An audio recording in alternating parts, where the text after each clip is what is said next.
Hi, welcome to our channel OCS Kolkata. Today we will discuss with you about the IELTS academic reading. So in our previous videos we have discussed about the tricks for the IELTS examinations and also the tricks of the IELTS listening part. Please see below the description where I have provided the links for those videos. And if you want more videos, you can subscribe to our channel and please press the bell icon, so that you can see all our videos about the study abroad. So myself Sujoy, welcome Shananda Dasgupta, our IELTS trainer, to discuss with us about the IELTS academic reading. So Shananda, welcome. Thank you, sir. So tell us something about the IELTS academic reading. IELTS academic reading is the third exam the students have to face. So IELTS academic reading test, it's actually 3 passage based test. A student will get about 60 minutes for that. So 60 minutes you can say there will be 3 passages. So generally we suggest the students that they just take 40 minutes for the first passage, approximately 15 to 16 minutes for the second passage, and it's better to take 18 to 20 minutes for the third passage. So there will be at least 8 to 10 minutes left to shift those answers to the answer sheet. So that is the most important fact. So tell us about the basic questions of the reading portion. Yeah, the basic question, we can see that generally there are type of questions like true, false, not given, or yes, no, not given, or any matching sentences, or any fill in the blanks, or any sentence completions, or multiple choice type questions, or short questions. So these are the basic questions. So what is the confusing part of this examination? Or you can say the confusing questions. Confusing questions actually for most of the cases student used to face is the true, false, not given, or the yes, no and not given. So the true, false and not given. So particular for these questions, actually the fact is given. The exact fact, you have to find out the fact. And for yes, no and not given, basically these are the things that you have to understand the meaning of the question. So you have to understand the meaning of between of the lines. This is the basic difference you can say about true, false and not given, and yes, no and not given. Okay. So what about some tricks? If you can reveal some tricks. I know in your classes you discuss with the students about the tricks.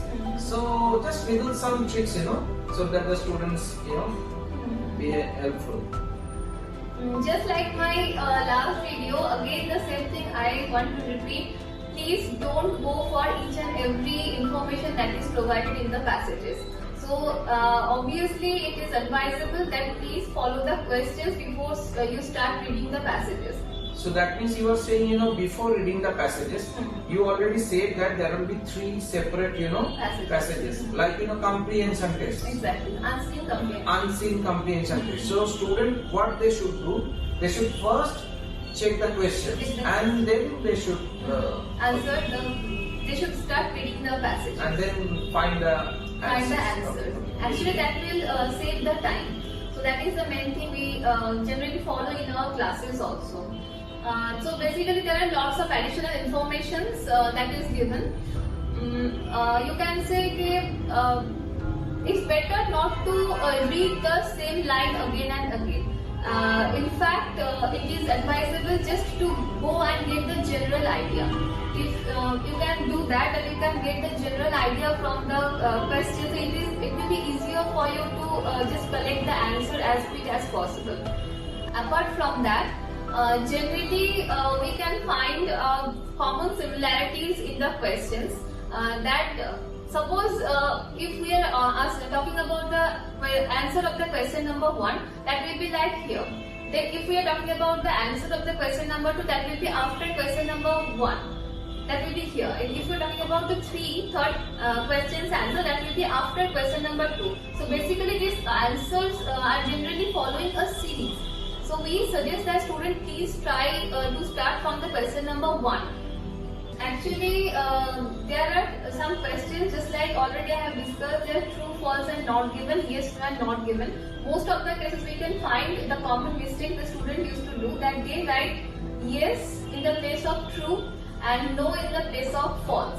So it is advisable, please don't do the same mistake again and again. And also please write true in a full form and false in a full form. So that means they should not write D or Clear, F. because if the handwriting is not clear, so basically that make a big confusion. And if it is not readable, it will mark as wrong. So it is better to write in the full form. Okay. So, what is the time that the student will be provided to answer all the 3 passages, or rather all the questions? And how do you recommend the student should spend the time for each, comprehension basis? Actually, for the 3 of the passages, including shifting the answers also, they will get 1 hour.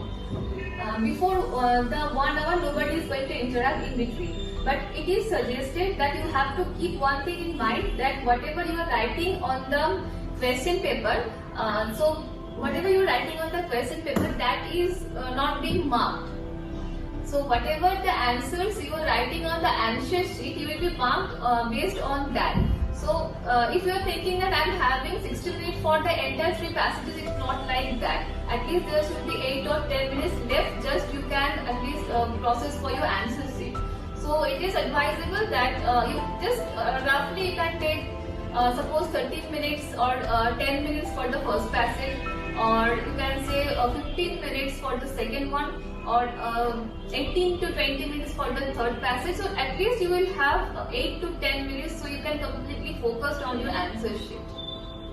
So that means you are saying that in the same process like listening, they will have a separate answer sheet where they have to put all the answers together. Exactly. So do you follow the same pattern in our IELTS classes? Is our students they're accustomed with all the procedures? Exactly. From the very beginning, we already provide the same guidance to our student, and we make them follow the same rules. We provide them a separate answer sheet, and they have to put the answers on that, and we only check that answer sheet only. Because if on that time they say, ma'am, actually I just made a mistake, maybe it was wrongly written over here, so I'm not going to take it mark as a right answer. So whatever it is written on the answer sheet, that on the basis of that, the student will get the score. Okay. So student, don't worry, you can join our webinars, and we are now doing online classes. So we have 3, separate IELTS trainer. So don't worry about that, from your home you can start, our IELTS classes. So Sharada, tell me how they can improve on their, reading part, because, I believe this is one of the toughest part in the IELTS examination. How they can improve, or they can write faster, or they can find the answers faster. How do you train them? To be very honest, actually we all are used to such pattern of questions before in our school days, because this is a type of unseen comprehension. But the only thing is you have to manage, or you have to provide everything within a given time frame. So that's why the thing is required is to have to improve the speed of your reading. For that we already have previously mentioned that we follow some techniques just like you can call skimming and scanning. So what is skimming and scanning? Skimming means while I am reading a line, I am just quickly following the keywords, and I am just taking the keywords in my mind. So that will be helpful for me, because I already go through the questions and I know what questions are being asked. So while I am reading the passage, I am taking the keywords. So you can say the most important thing for skimming is just go to the topic sentence for each paragraph. The topic sentence means a lot. It describes a lot of things that is in the passages. So it's better to check the topic sentence first, do the skimming process, and then after you can do the scanning. What is scanning? Scanning means while I know that this question is asking for that, I have already done the skimming part before. So the thing is, I have already know what the keyword is. So scanning means just directly found the keyword. I know what it is, and so now it's quite easy for me to take the keywords. As I have already told before, don't go for each and everything. that is provided here. We are only here to answer the questions that is being asked to us, because we will be scored on that. Whatever answers we will given, we will score on that. So maybe a student can be confused with some unknown vocabularies that is given in the question paper. So it's better not to go for each and everything it is provided and not to make yourself confused. Because IELTS means we have to score a good band, so we will be eligible for to get a chance in a good university overseas. So that's the only intention for us. So student, don't be confused, don't be afraid. We will provide you the guidance, and the most important thing is that after joining our classes, you will be confident enough to get a very good score in IELTS. So don't worry and come and join our classes. So Shananda, any last information that you want to say to the students? Exactly. The only thing I want to say is the entire IELTS examination is completely based on the practice level of yours. How much you are going to practice, you will score as good as that. Please join our class. We are here to guide you. You will get a proper guidance, and we can assure you we will help you out to get a very good score in your IELTS. So students, don't worry. The IELTS examination is not very tough and it's not very easy either. But we will prepare you. Because if you have a dream to go abroad, then you have to clear the IELTS. So don't worry, we will provide you all the guidance. And before concluding, I request you again to subscribe to our channel, and in our next videos, we will bring you about the IELTS writing and speaking tricks. Till then, bye.